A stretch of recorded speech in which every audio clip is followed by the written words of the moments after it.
All right, so I want to be clear here. This isn't advice per se.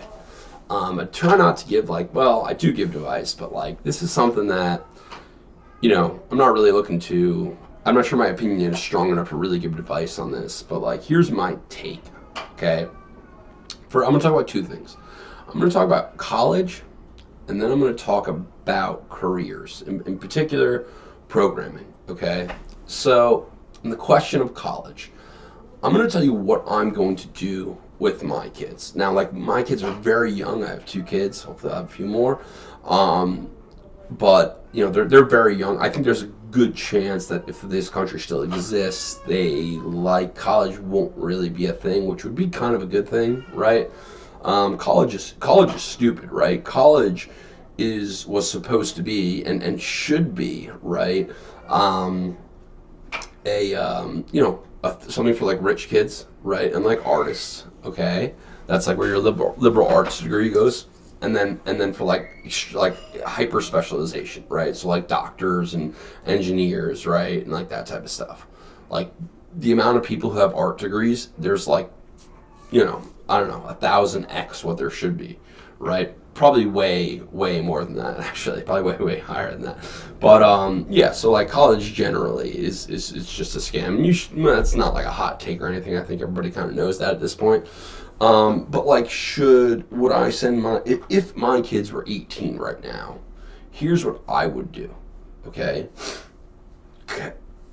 Option one, I'll give you $50,000. Okay, and I want you to find a way to make money. And I always think back to if I were 18, and again, I don't think I had the wisdom at 18. I made a lot of mistakes in my life. But if I were 18 and somebody gave me $50,000, how wealthy I could be today in my early 30s, right? So that would be the first option, and the option that I would really prefer, right?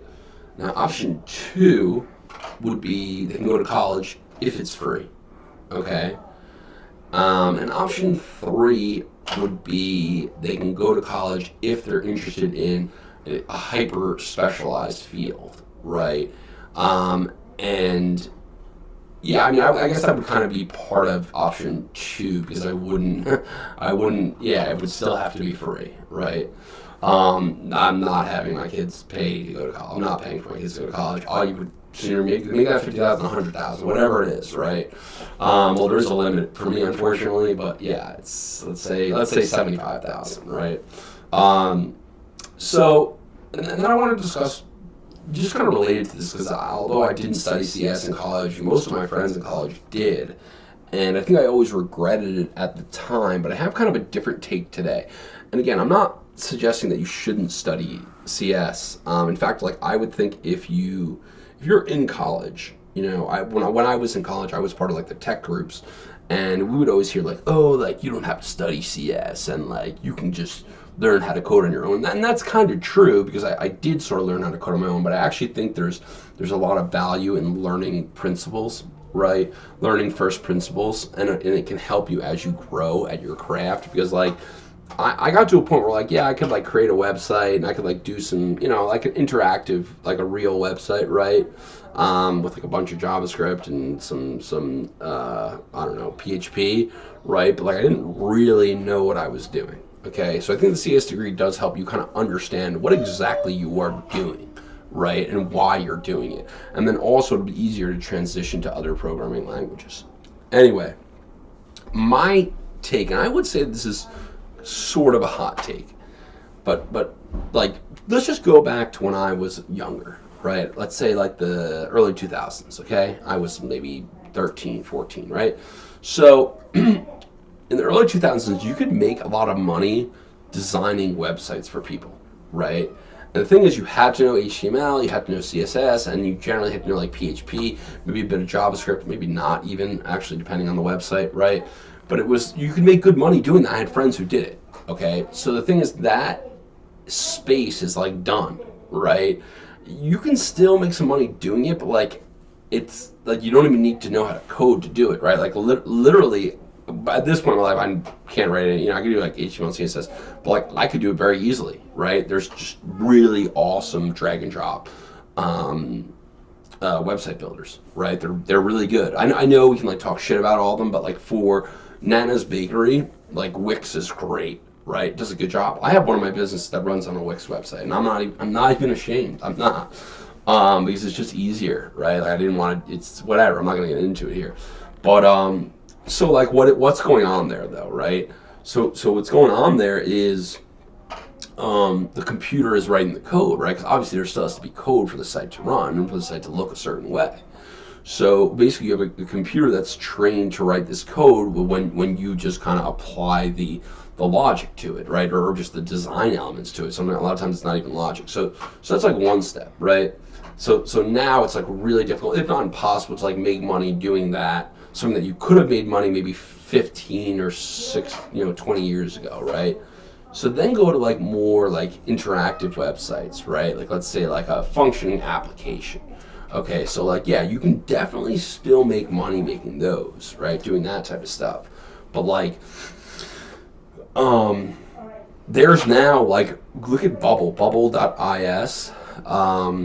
Like that's they literally builds a like interactive functioning application, right? I actually back in the day, now going back like I was in college, right? So 8 years ago, I built a website on, and the prototype was built on Bubble, and like yeah, people could upload image or whatever. They could do all this type of stuff you could do on like an actual application. So those are only going to get better. Right now, they're really good. Right? Like you could make an argument that like, wow, it's stupid because you have to put all this logic into it. Why wouldn't you just write the logic with code? Sure, but people are dumb and they don't want to learn. Okay? So it's like, so now like the front end dev, like it's not the case right now, but what I surmise is that in the future, the front end, the web dev will essentially go away and then kind of be replaced with like a designer type, right? Who's just kind of like, they're putting in some logic, right? But really they're making sure that the UI, UX is nice, right? And all that can be done with really some pretty basic logic for the most part, right? So now like that's gone, right? Or that will be gone. My guess is like 5 to 10 years, okay? So like what I'm getting at is like this, my surmise is that this will just continue to happen, okay? And you'll have